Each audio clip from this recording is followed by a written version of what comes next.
I watched it develop. I watched both my eldest brother and my mother. I could see it. And I could see it getting worse. By the time the illness had taken over, that was it.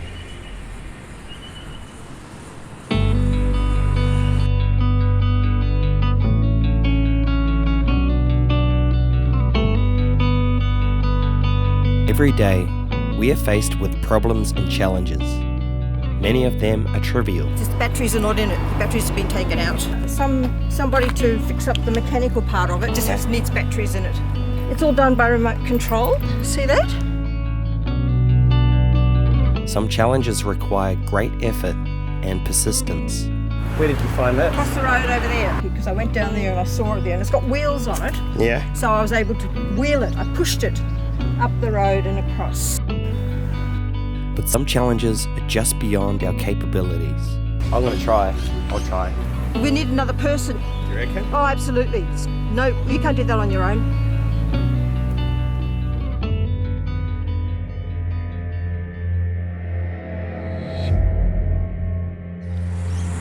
Mum lost her way. My eldest brother was detained in the mental hospital. Dad and Warwick gone. We had no help. We had no money. We had nothing. So that left me. I was the next in line to be at the helm of our family, and I was 12 years old. Some challenges are just impossible. How to be there for her, and how to decipher when it's her condition talking. Yes. And not, when she's not being rational. Yeah. So it sounds to me at that time, and probably had been a fair bit of time leading up to that anyway, where you're a child but at times you had to go into adult mode, because most children don't have to think about that stuff. But the impact that has on someone at that age. Still in fear of Dad though, are you? Oh, well, yeah, I am, and I can't sit here and say that I'm not in any danger from him, so that would be... Okay. Well, look, I learned how to console. We learned how to guide Mum. I'll probably come over and hang out again, and we can have a cuppa. Okay. How's that sound? Yeah, that'd be great. I've had that conversation with Mum every single week since I was 12 years old, way up until this very day.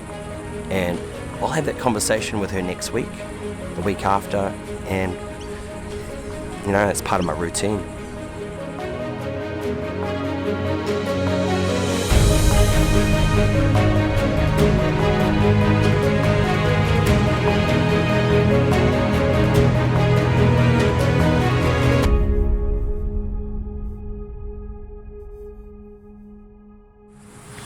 Our life as it was just too hard. So, our goal was, we wanted to move back to our mum's hometown in Australia, where, maybe we can get some support from her family there. But, how do we raise the funds when we can't afford food? How do we afford plane tickets? How do we afford the bare necessities? How are we going to get to Australia if we can barely afford that?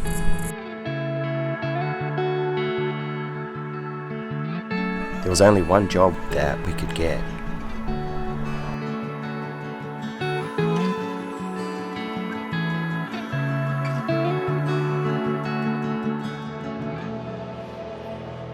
Set aside fire. Set aside fire. Take me higher. Set aside fire.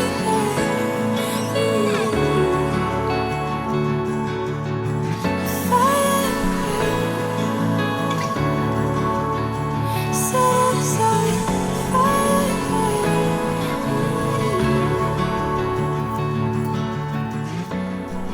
money we made wasn't near enough. The situation just, the list of expenses just for a family as big as ours we were surviving, but... So there was nothing left over. Didn't have a bean, didn't have a cent. So I had to come up with a way of being able to get the money to buy plane tickets. Actually, Mum came up with this idea. There are these clothing bins where people would donate their unwanted clothes. These clothes would go out to the second-hand stores, or Salvation Army, or the Vinnie's stores. And Mum's idea was we could fit through the hole, through this hole here, and we'd climb up, and then shut the door, and we'd roll in.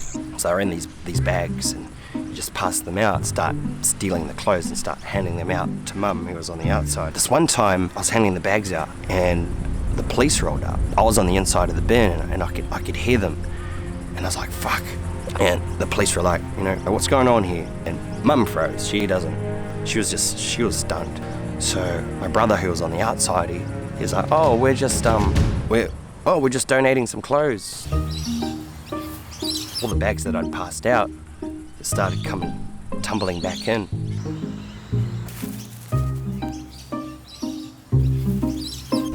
They went away, and I started handing the bags back out. We'd take all the clothes home, and we'd sift through the ones that we thought were pretty good. That's quite pretty. So that's a keep bag. It's a keep bag. Gotta keep those, I like those. Go out to the markets, and all we did was we just laid down this tarp.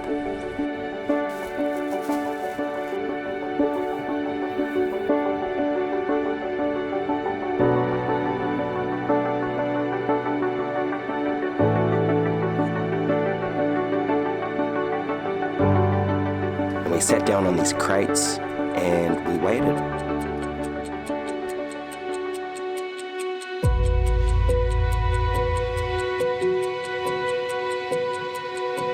No one came. They just walked straight past us without even a second glance. And that's when we knew we had to get up and do something. Like something, make an offer. We had to get up and start hustling. Yeah, man. You're gonna get all the ladies.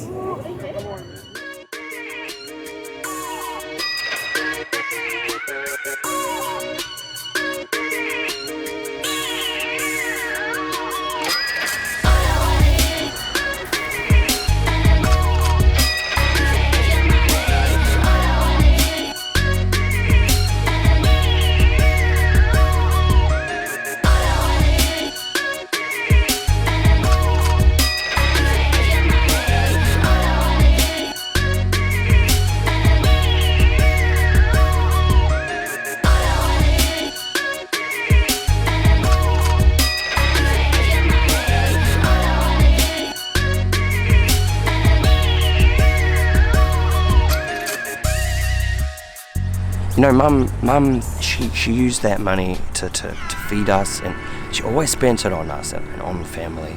She never bought anything for herself.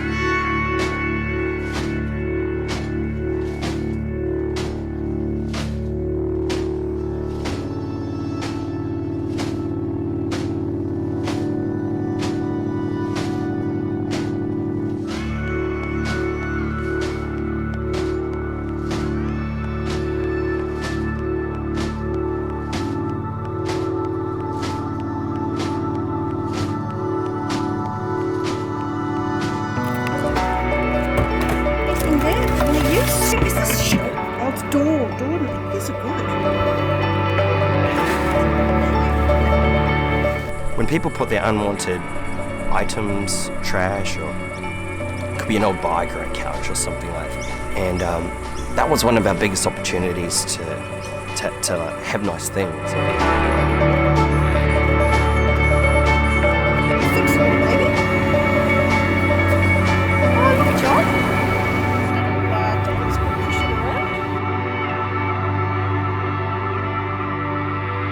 Eventually, we just started just grabbing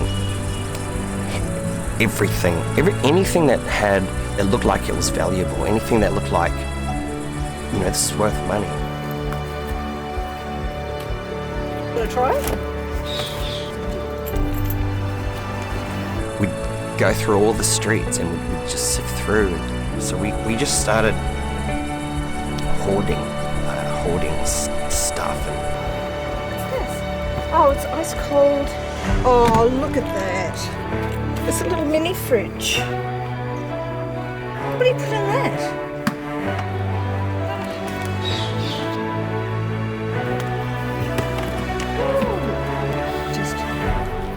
Once there was enough stuff, we'd have a garage sale, put some signs on the street,